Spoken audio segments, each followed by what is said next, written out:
আগ্নেয়াস্ত্র দেখিয়ে দিনে দুপুরে ছিনতাই এক চা পাতা ব্যবসায়ীর ঘটনায় চাঞ্চল্য ছড়িয়েছে এলাকায়। শনিবার ঘটনাটি ঘটেছে উত্তর দিনাজপুর জেলার চোপড়া ব্লকের মিলিকপাড়া এলাকায়। এই বিষয়ে ছিনতাই যাওয়া চা পাতা ব্যবসায়ী আক্তার আলী জানান, তিনি আগামীকালের পেমেন্টের জন্য ব্যাংক থেকে টাকা তুলে বাড়ি ফেরার সময় তিনজন দুষ্কৃতী তাকে আগ্নেয়াস্ত্র দেখিয়ে মারধর করে, তার কাছে থাকা 1.5 লক্ষ টাকা ও সঙ্গে থাকা মোটর বাইক নিয়ে চম্পট দেয়। আহত অবস্থায় আক্তার আলী নামক ওই ব্যবসায়ীকে চিকিৎসার জন্য নিয়ে আসা হয় চোপড়া ব্লক দলুয়া স্বাস্থ্যকেন্দ্রে। তবে দুষ্কৃতীদের চিহ্নিত করতে পেরেছেন বলে জানিয়েছেন ওই ব্যবসায়ী। এই বিষয়ে তিনি চোপড়া থানায় অভিযোগ করবেন বলে জানিয়েছেন। তবে এর আগেও চোপড়ার কালাগঞ্জ, সোনাপুর সহ বিভিন্ন এলাকায় এমন ছিনতাই ও চুরির ঘটনায় অতিষ্ঠ হয়ে পড়েছিলেন সাধারণ মানুষ।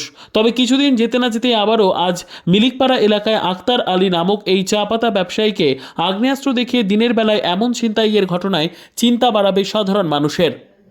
আমি পাতার পেমেন্ট নিয়ে বাড়ি আসতেছিলাম, রাস্তার মাঝখানে ধরে ওরা দুইজন আর তিনজন মিলে আর কি আমাকে আক্রমণ করে আমার টাকা, আমার বাইক সব মনে ছিঁড়ে নিয়েছে, আমাকে পুরো মারছে। 6 মাল একজন লাগাই দিয়েছিল, একজন 1 কি অগ্নিঅস্ত্র? হ্যাঁ, অগ্নিঅস্ত্র লাগাই দিয়েছে। সবাই আমাকে মারছে, পুরো এখানে মারছে, এইদিকে মারছে, পুরো মারিটা আমাকে অজ্ঞান করে আমার টাকা নিয়েছে, বাইকটাও নিয়েছে। কত টাকা নিয়েছে? 1.5 লক্ষ ছিল। আপনি কিসের ব্যবসা করেন? আমি চা পাতার ব্যবসা করি, কাঁচা চা পাতা।